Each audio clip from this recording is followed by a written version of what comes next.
So summer love. About a month ago, I saw online this this viral video. Some of you guys may have seen it. It's pretty popular now with the marriage equality debate going on.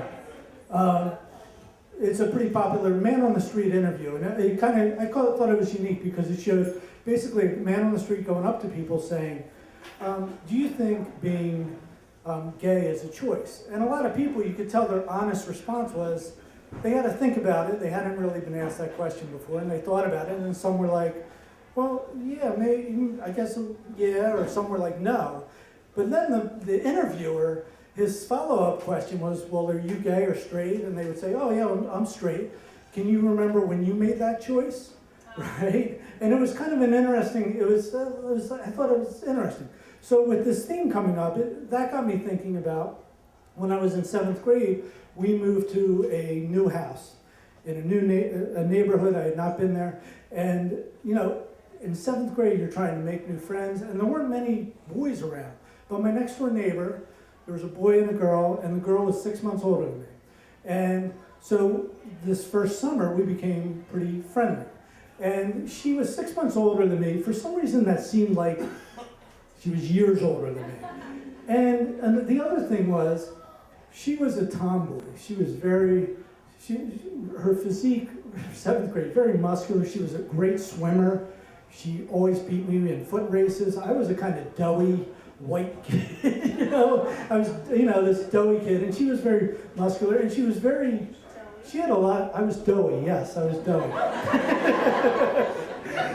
You can see I've trimmed down since then, I've trimmed down. But she was she was very muscular, and she was also very confident in herself. So it didn't take long, and it was kind of surprising to me when we're in the woods, and she asked me if I wanted to be her boyfriend. And, it totally shocked me, and I was like, okay, so we continued playing in the woods, and then when I got called in for dinner, she said, well, before you go, give me a kiss. So I gave her a kiss, right? And so a week later, we were in her garage, standing right by her refrigerator. And you know how families all have those refrigerators in the garage. And so somehow we started kissing again. And after about 10-15 seconds, this was the most natural thing, and I couldn't believe I had done it, but I just naturally raised my hand up and copped my first few. And, there wasn't a whole lot there with the training bra, but and it was there for 5-10 seconds, and then she just reached up casually and put it down, right?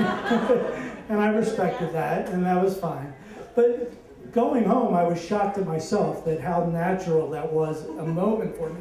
That it wasn't something I had obviously planned, but after kissing, you go to second base. And so it was a very natural thing for me. And so that always stuck with me.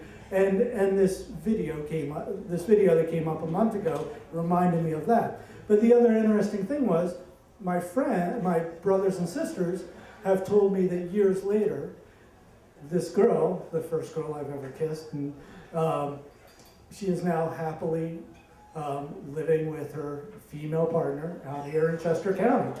And so I would love to buy her a beer and sit down and talk with her and explain that she helped me discover and realize, yes, my sexuality, what it was.